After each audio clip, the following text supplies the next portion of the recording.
she had already had her mouth over my head, she would have killed me.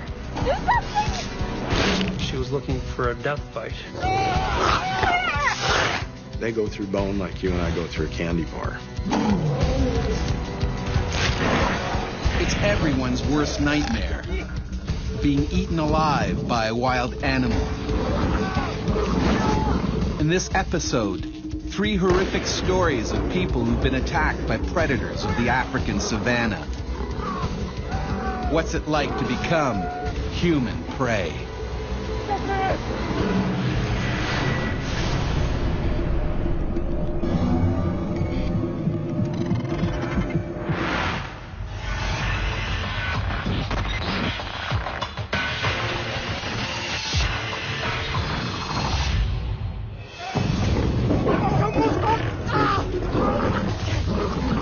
Conservationist Gary Kamasha was lucky to escape alive when he was savagely attacked by a lion on a game reserve.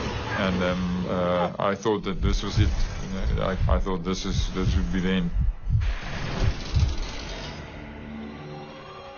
The African Savannah, home to one of the most feared predators on Earth, the lion.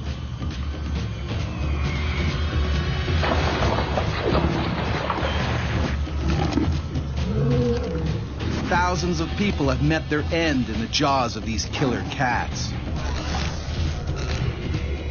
This pride lives in a game reserve in South Africa's Mpumalanga province.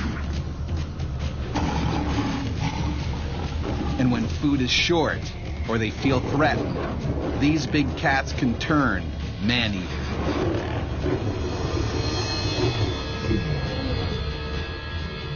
With lions around, no one can afford to be off guard.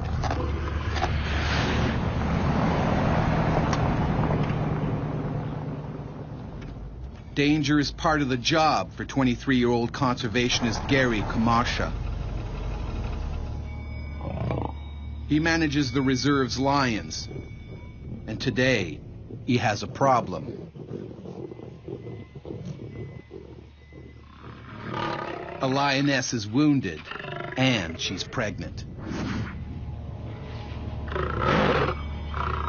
This female, because she was injured and finding it difficult to keep up with the pride to feed and to compete for food around the carcasses and things like that, she was getting very hungry.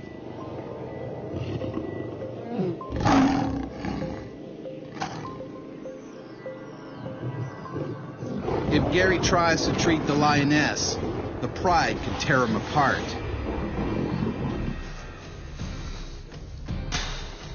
His plan? To isolate her in an enclosure by luring her in with bait.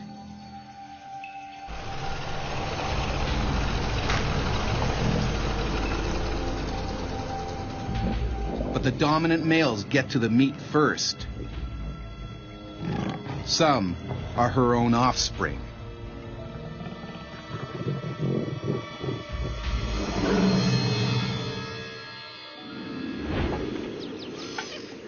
Here we go. Bomb-style break. Wow. Days later, Gary is still waiting. He relaxes with friends and makes a dangerous mistake. 24. Yeah. I took off my sidearm and put it to the one side to just be more comfortable and not thinking of anything that can happen at that point. But today will be different. The pride is staying outside the enclosure, and the hungry lioness grabs the opportunity to feed.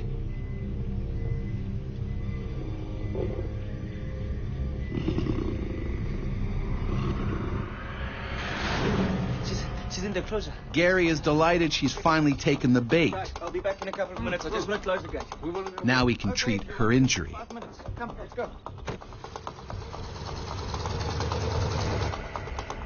I basically thought, okay, this is what we've been hoping for. Let's quickly go and close the gates and make sure that she's constrained inside. But in the rush, he's forgotten the one thing that could protect him in an attack.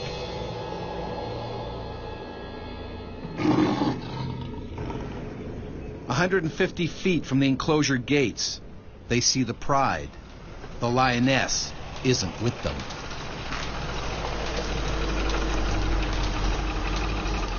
There she is, behind that bush. Oh. Gary is relieved his plan is finally working.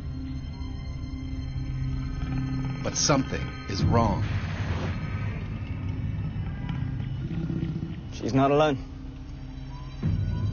One of the pride's aggressive young males is inside the enclosure and will attack if threatened.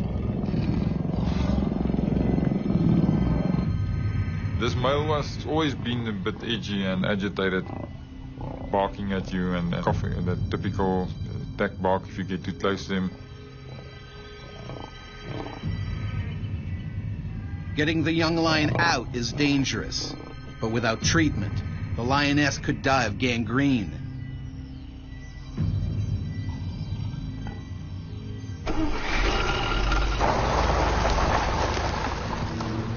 Gary's plan, forcing the young male out by using the truck. So we went into the gate and I tried to get the vehicle between the male and this female and then push him out so that he could be running out, and once he would be outside we could close the gates.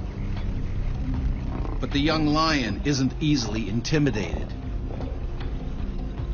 He's not leaving.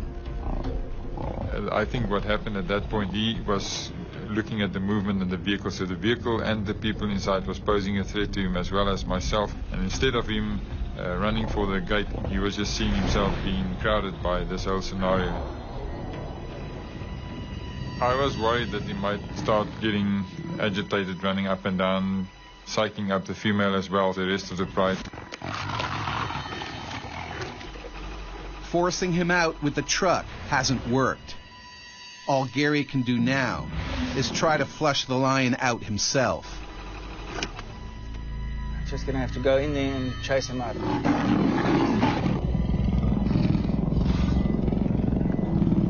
I thought I'd go on foot, use the vehicle as protection so the female couldn't really see what was going on, and then chase him out on foot.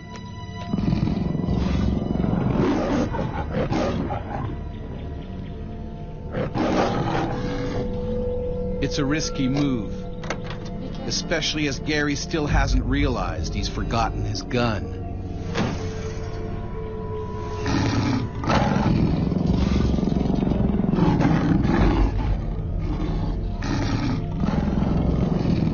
But trying to flush a young adolescent male on foot is a big mistake. Young males that tend to be the biggest troublemakers. Lions are not used to being in close proximity to human beings that are not inside of a vehicle. The lion is starting to feel threatened. It could attack at any moment. I was just assuming that this male would just run out, and I wasn't even thinking of him feeling a bit of discomfort. I was entering his comfort zone and his personal space.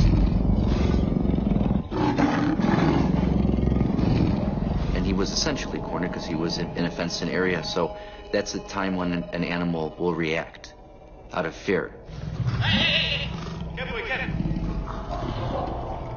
Instead of diverting his direction towards the gap between myself and the vehicle, he was actually zooming in on me.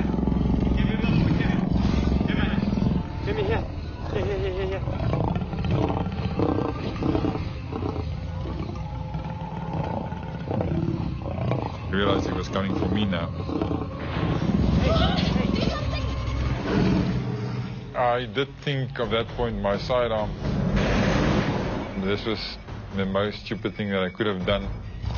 I don't know why I took it off. Gary tries frantically to get out of the lion's way, but it's too late. He was planning to go for my upper body. I moved back, he misjudged himself. I think that actually, to a certain extent, saved my life. The lion has missed Gary's head, but it locks its vice-like jaws around his leg. His friends, also unarmed, can only watch in horror. Gary has now become human prey.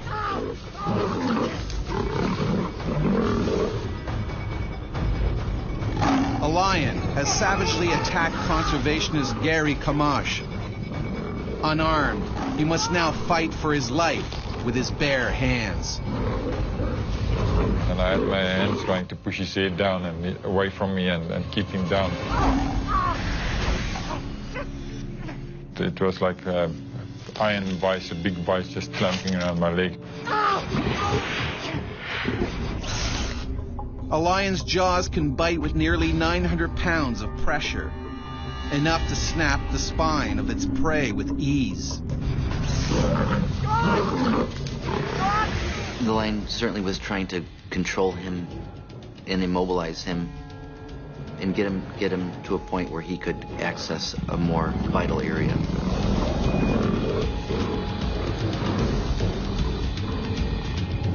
Outside the enclosure, the pride can smell blood.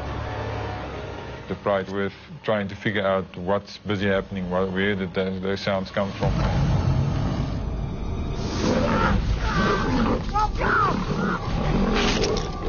The pride is becoming restless.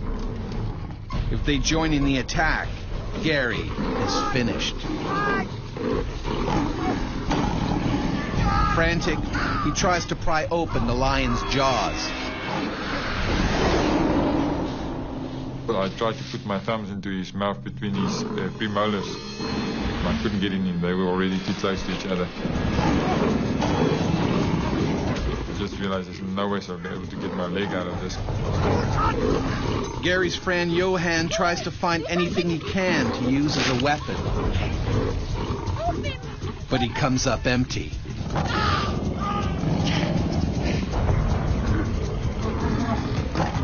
The pride is getting agitated. They can sense a kill. Some lions are dedicated man-eaters, using humans as a regular part of their diet. The hunting instinct kicks in. The attack is on. The rest of the pride was already coming in, and I shouted to my friend, keep the rest of the pride away, keep the rest of the pride away. And knowing that if they would come in, it would have been the end. Keep the freaking pride away! I thought that this was it, you know.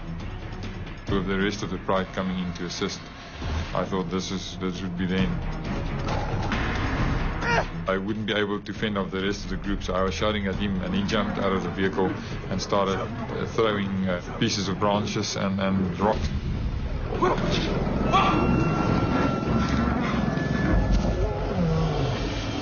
Incredibly, Johan manages to hold the pride back. Okay. But Gary's leg is still locked in the lion's mouth. He needs to do something fast. Desperate, Gary attacks the lion's only weak spot, its eyes. I could just feel when I pressed my thumb into his eye that he was blinking and trying to get out. That was hurting him. The nose and the eyes are very vulnerable. That's the part of them that they have to, at all costs, protect. But the lion won't let go. It fights back with razor-sharp claws. Or not only will they shred your flesh like a hot knife through butter, but the infections caused by those claws are also very septic and can lead to rapid infection and death. A lion's claws carry deadly bacteria that can cause tumors, inflammation of the heart, and kidney failure. I still remembered the sound of ripping flesh. And I could see the skin stretching, and I could feel the skin ripping. Time is running out.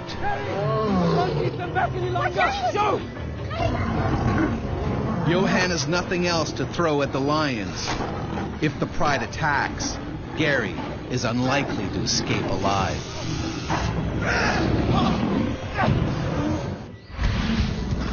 South African conservationist Gary Kamasha is being ripped apart by a lion. The rest of the pride are about to join the attack. Hey! I can't keep them back any longer! Fearing for his life, Johan has gotten back in the vehicle. The worst moment for me, Johan shouting, I can't fend him anymore, and his door closing, hearing his door banging, closing up. I realized how close I was to death. Gary struggles desperately to free himself. He punches the lion in the eye, but it won't let go. And I was just going down on his eye with my fist as hard as I could, and putting my thumb into his eyes and pressing down. For a moment, the lion loosens its grip. Gary sees his chance and takes it. I think what he wanted to do was to reposition himself and take me down. When he started opening his mouth, I ripped my leg out of his mouth. Gary, come! Come! Come on, get in! Go! The rest of the pride was very psyched up. 4, 5, 10 seconds longer than I would have been taken and ripped apart.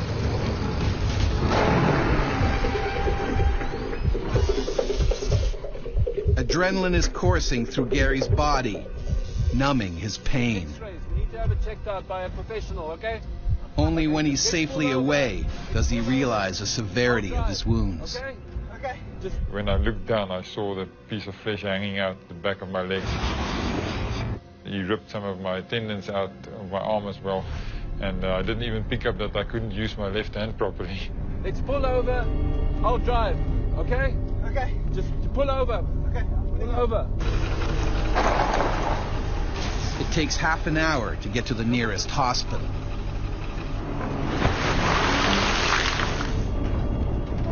On the road down to the doctor, I remember I started feeling very awkward. I started getting a bit nauseous and not feeling well. I was bleeding extensively. Gary gets more than 50 stitches in his leg and arm. He's lucky to be alive. There was a number of things that saved my life that day, and the one thing that was definitely the fact that he was inexperienced and a young lion, and the fact that I saw him coming for me and jumped backwards.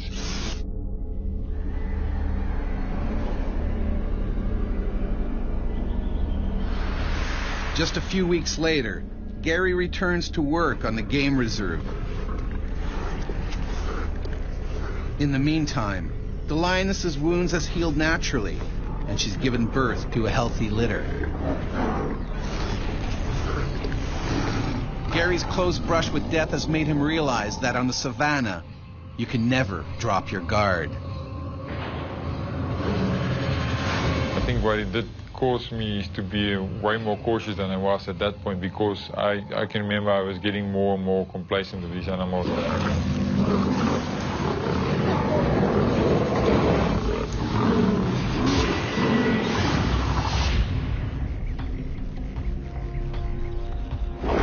Ever since Homo sapiens first walked the African savannah, we have lived in fear of the mighty lion. These superb predators have ruled their territory for over 1 million years. Unarmed, humans stand little chance.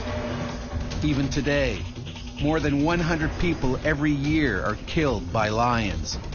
Humans have always been on the menu of lions throughout history, you know, throughout our coevolution with them. But lions are not the only man-eaters here. The hyena is just as deadly.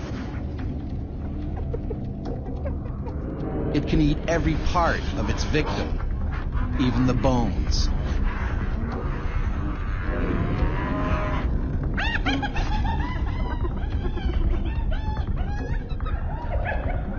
Hyenas are despised because they dig up graves and eat human remains.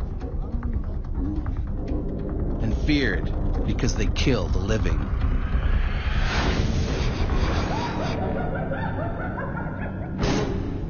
In the 1950s, hyenas terrorized a village in Malawi.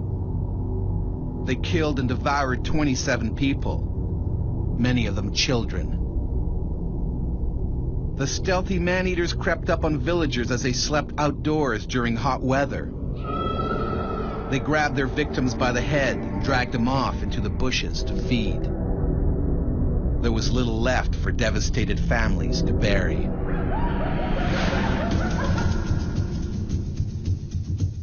Hyenas are fearless predators.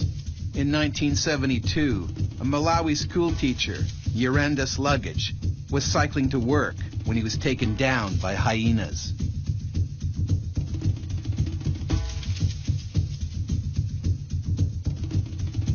He knew there'd be nothing left of him if they dragged him away. He fought as hard as he could, screaming for help. By the time villagers rescued him, he was barely alive. People forget how deadly hyenas can be. Danny Tail Blanche wasn't scared of them until one tried to eat him alive. And I thought, I'm going to die now.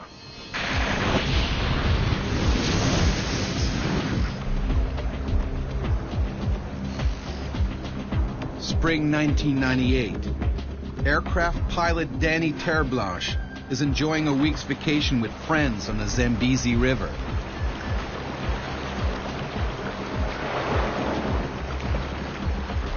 Every year, the group heads off into the wilderness for a taste of adventure.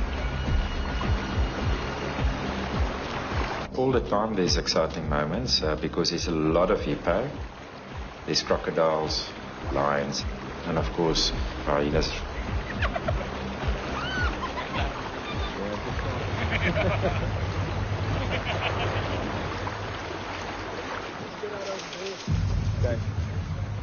After an action-packed day on the water, the friends pull up for the evening.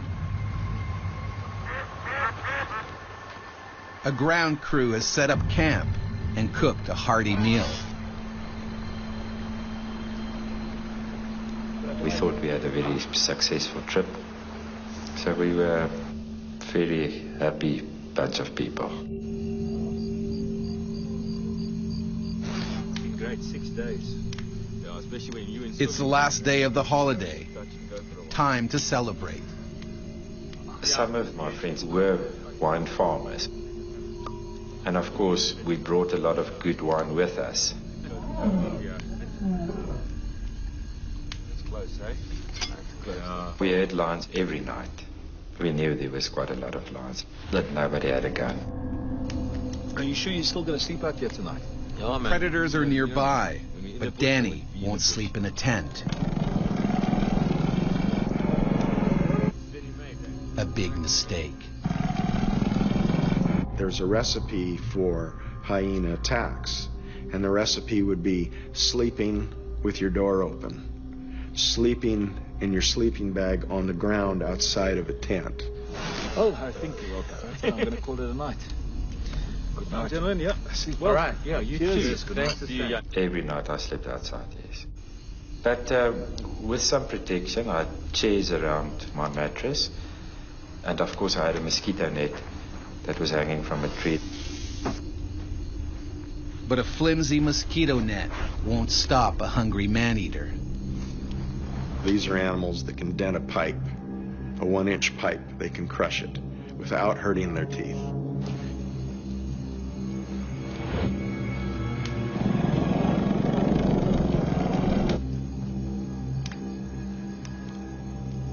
At night, the hyena has a huge advantage. It can see in the dark. Hyenas, like all nocturnal hunters, have incredible ability to see and smell at night. Night vision is excellent.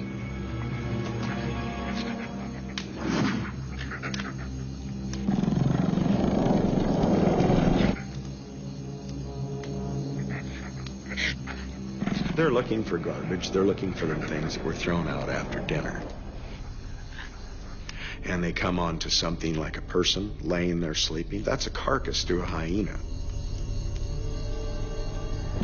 You or a large meal for them, they're not going to check your pulse before they go ahead and grab you.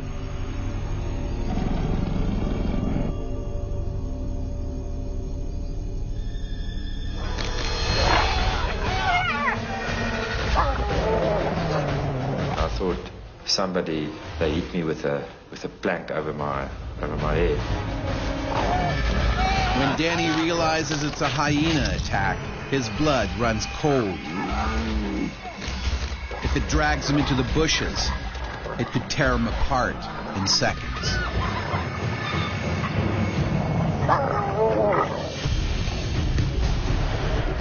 Danny Terreblanche is on a kayaking holiday on the Zambezi River when he is attacked by a hyena.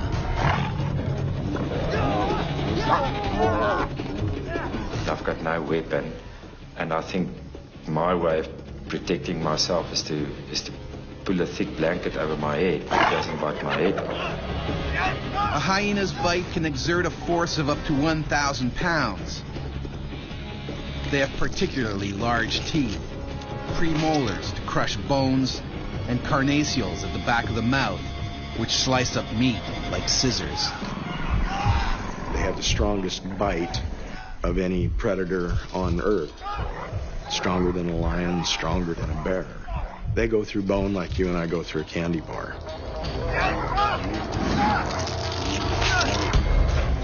I tried to lie on my stomach in a crawl position, but it was just instinct.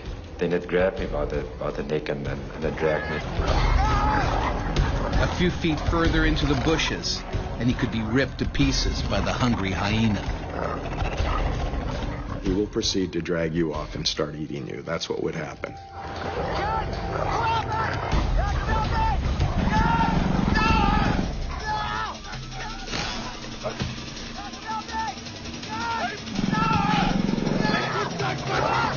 The hyena strategy is to kill you and then dismember you and then run away with whatever bits they could. Without the support of the rest of the pack, the hyena cannot fight for its meal. So it retreats. I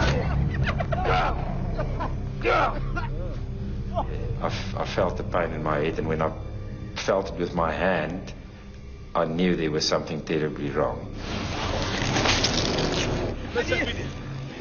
I felt a hole in my head. My biggest fear was that I lost my ear and I'm going to lose my hearing. And of course, the first thing that goes through one's mind is that I'm going to lose my flying career. Luckily, Danny's ear is still in one piece. Hold on, we just need to clean it, yeah. My ear was still in a mosquito net, hanging by a little piece of skin from my head. I think they probably will wash it with some good old Cape dry red wine. Desperate to save his ear, his friends bind it back onto the gaping wound. The nearest hospital is in Kariba, 80 miles across rough terrain. They need to hurry. Danny is at grave risk of a deadly infection.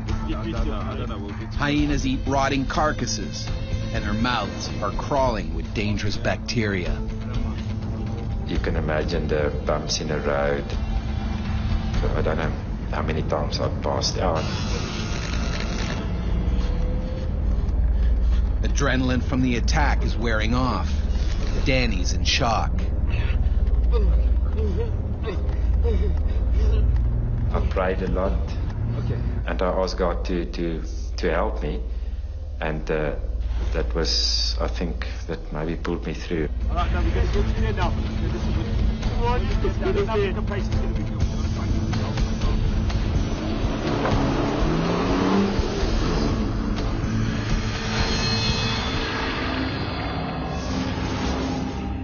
It takes them nearly 9 hours to reach Kariba. The town only has a small basic hospital. The doctor does what she can to save Danny's ear. She had to stitch it back onto my head, but there was no anesthetics. my friends had to hold me on the table while she did the job. That was very, very painful. Danny's then flown back to South Africa, where a plastic surgeon performs 3 painful operations. His ear is finally restored, and he can resume his flying career.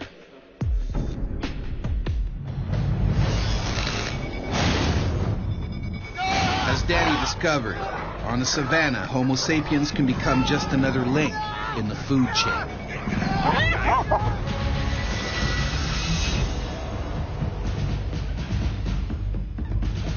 Humans aren't the usual prey for hyenas and lions, but when food is scarce, these animals will attack almost anything.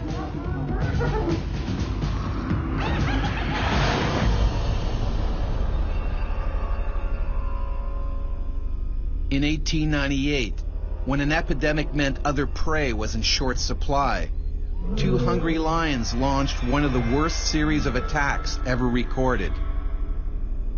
The man-eating pair are thought to have killed more than 100 railway workers in Kenya. The lions may have begun by scavenging graves. Then, with a taste for human flesh, they began a bloody rampage that lasted 9 months.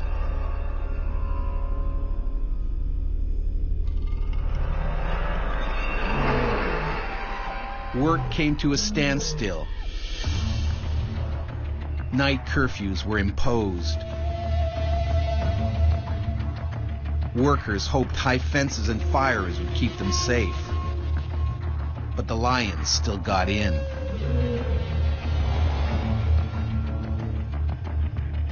They pulled their prey from their beds and dragged them off into the bushes to be devoured. Chief Engineer Lieutenant Colonel John Henry Patterson knew he had to kill the lions if the railway was to be built. He tried for months to catch the savage predators. Then, finally, on the night of December 9th, 1898, he managed to shoot the first lion. 20 days later, he killed the second. Patterson became an instant hero. Male lions are extremely dangerous, but the lioness is just as deadly. She is a true hunter of the pride, a ruthless, efficient killer.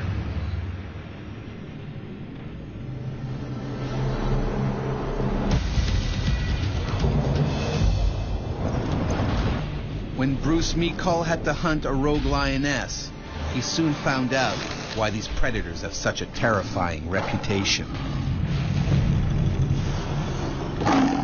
She had bitten down from the top of my head, and I was fighting for my life. Limpopo, South Africa. This lioness is a loner. She's old and hungry. Local villagers are terrified she might start preying on their cattle, or on them. The lions are usually persecuted by people because they pose a threat. Usually that threat is to their livestock, to their goats or their cattle. Professional hunters are called in to put her down.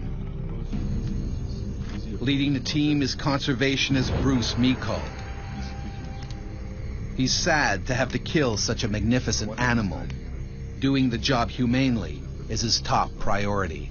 It's your responsibility to make sure that things are done properly and as ethically as possible. You got the roll? Yep. You know, make sure that the animal goes down, you know, in a clean sweep. We had been notified by one of the trackers where the lioness was, so we headed up in our vehicle to that area. There's quite a few things to take into consideration when hunting a lion. Wind direction, the vegetation around you, and obviously the fact that you've got to have a clear visual around you. You don't want to be in really dense bush where you can end up in a bad situation.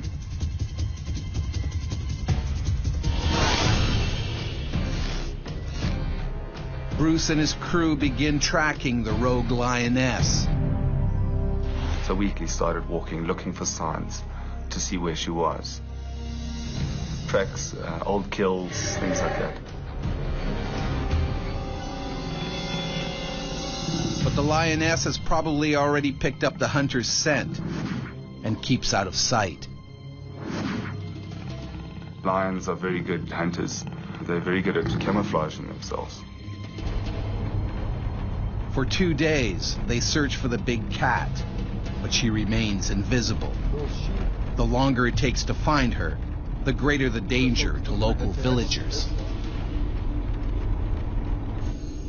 If lions can get away with it, if they have opportunities, they consider humans part of the diet, especially in more harsh environments where prey density of their preferred prey is lower.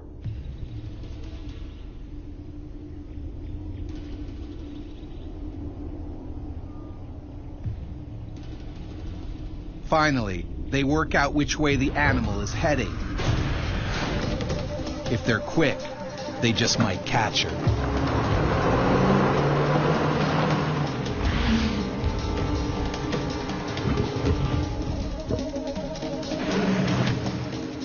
Later that morning, we had actually bumped into her purely through tracking. That enabled us, obviously, to get set up to take the shot. Bruce wants to take the lioness out with a single bullet. If he only wounds her, she's likely to attack.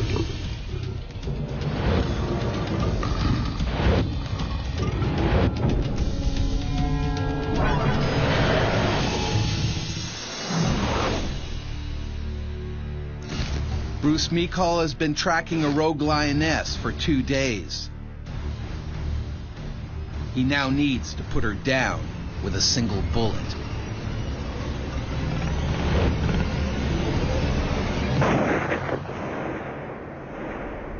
The shot was a good shot.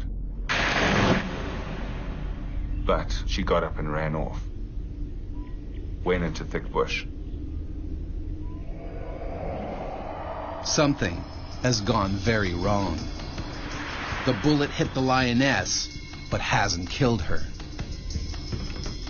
So the bullet hadn't done what it was supposed to do. The bullet opens up and has a hard impact in order to make an instant kill. In this situation, it basically just went straight through. If you didn't kill them the first time, and you just wounded them and it wasn't in a vital area and they survived, you would never get a chance again to catch up with them. And if you did, it would be after they killed another dozen or more people. This is hard for Bruce. What should have been a swift, humane kill has resulted in an angry, injured animal.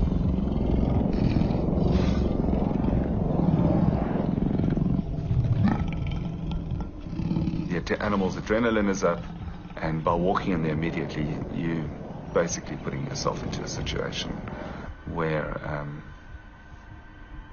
she's going to come out and attack you. Just have to be very careful. They decide to give the lioness a chance to calm down. We head back as a safety precaution and got in our vehicles.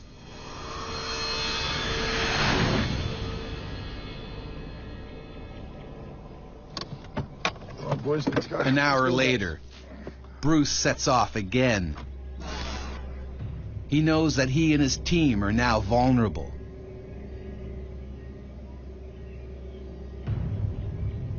The lioness is on the defensive and could strike at any moment.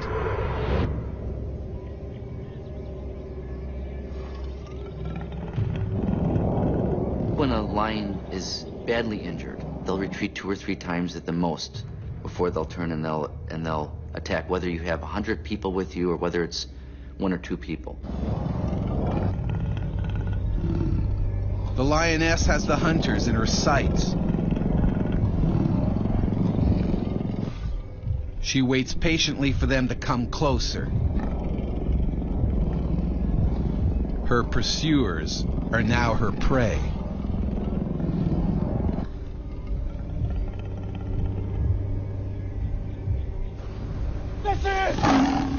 The lions will cover a distance of 100 meters in about 6 seconds. So there's not much chance to get into any position. So you basically turn, point, and take your shot. By the time I reloaded to take the second shot, she had jumped onto me. The attack is savage. The lioness goes straight for Bruce's head. The main thing that they go for is the most vital spot and the most vulnerable spot, and that's the neck and the head.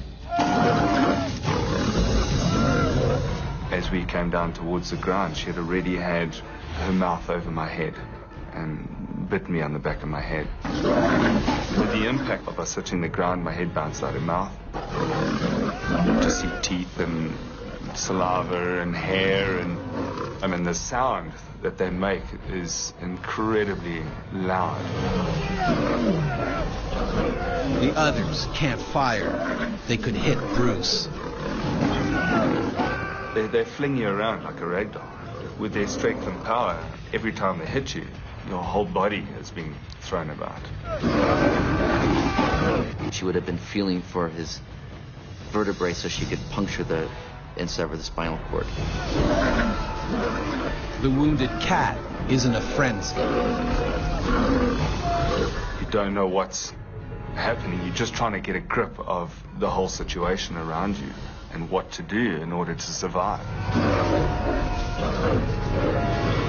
The lioness is much stronger than Bruce. The moment he weakens, she will kill him.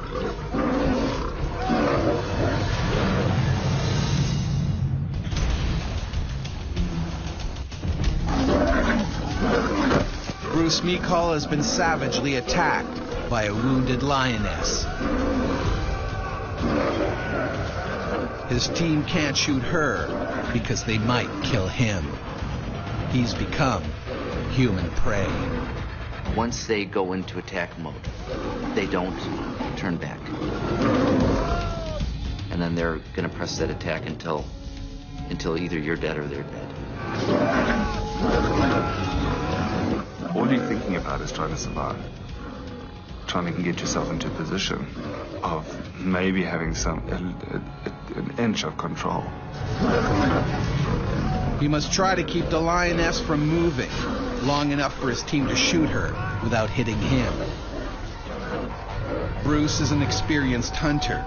He knows the lioness will try to gut him with her back claws. My natural instinct was to pick my legs up so she didn't disembowel me. And when she came for my face, that's when I stuck my arm in her mouth. Bruce has disabled 2 of her deadly weapons, her teeth and back claws. He hugs the lioness tight to immobilize her.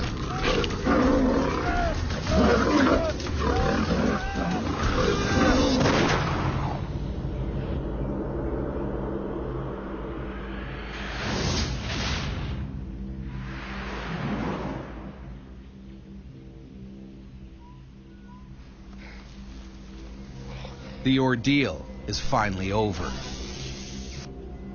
But even though she nearly killed him, Bruce can't help regretting that this superb creature had to be put down. In the instance when she had died, there is... being so close, there is definitely a feeling that goes through you of what's happened to you and what's happened to her.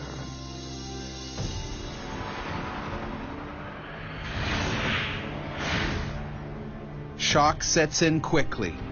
Bruce needs urgent medical attention. He has torn veins and over 40 lacerations. His injuries are life-threatening. A lion's saliva carries bacteria which can cause terrible infection and internal bleeding.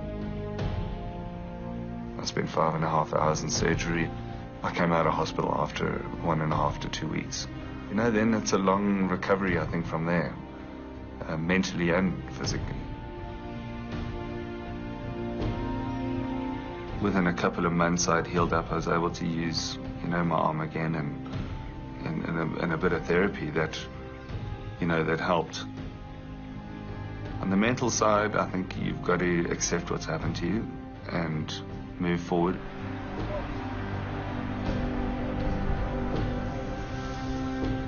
You know, there's very few first-hand accounts like that, because lions usually, when they attack like that, they usually kill their victim.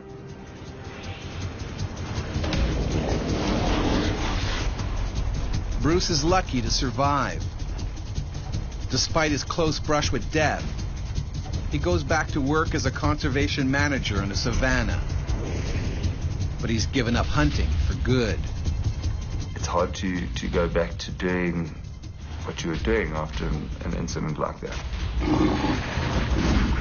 There's definitely a sense of respect and a sense of fear.